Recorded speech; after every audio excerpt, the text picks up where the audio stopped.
I'm doc.PEACE. Let me tell you a story.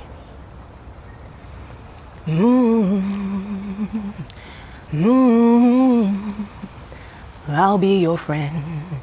I'll help you carry on. The other day while walking along, humming to a Bill Withers song, a man reached out his hand and asked me for a dime to feed his meter on time. At first I thought he called me a dime.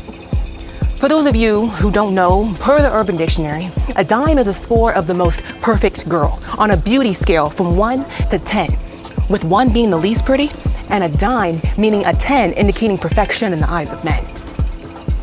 Nonetheless, I immediately went on the defense. To offend me so blatantly, to objectify me, the feminist inside me screamed, "This man must be tripping. I'm worth more than a silver piece. I am gold, or paper at least." Then I realized what he actually said, and that also got me thinking. Why would this man just assume I'd have loose change to lose? Did I look like someone with a heavy coin purse just waiting to give away my hard-earned money to a stray? But would he think I was hard-pressed for cash if I just walked right on past? This all really bothered me.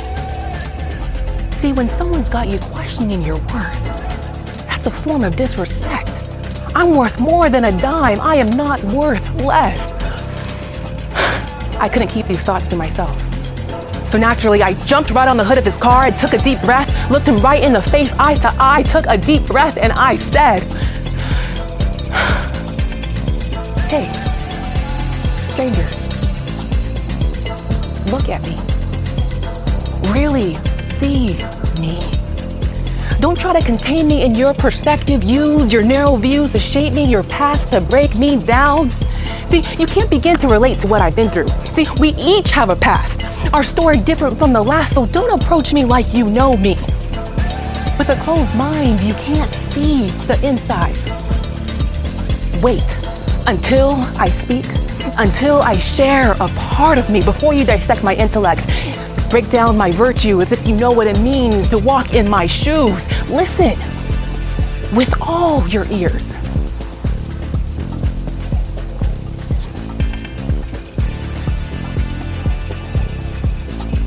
Don't mistake these tears for weakness. Strength has infinite forms of measure. And if you choose to assume I am just like you, or when you determine I am somehow different, you block your inner eye from seeing reality, from seeing the real me. And until we learn to hold our review, our judgmental point of view, we will continue to live biased and live divided. See, as children, we are colorblind. It's our parents' eyes upon which we rely to explain the differences. And oftentimes, they break down the color of our skin. But I am more than just the skin that I live in. I am constantly changing from the inside. Can't you see these tan lines? We may find ourselves trying to become something different from what we were meant to be, as if the color of our skin somehow determines the outcome of our lives, but our cultures were not meant to divide, rather unite us.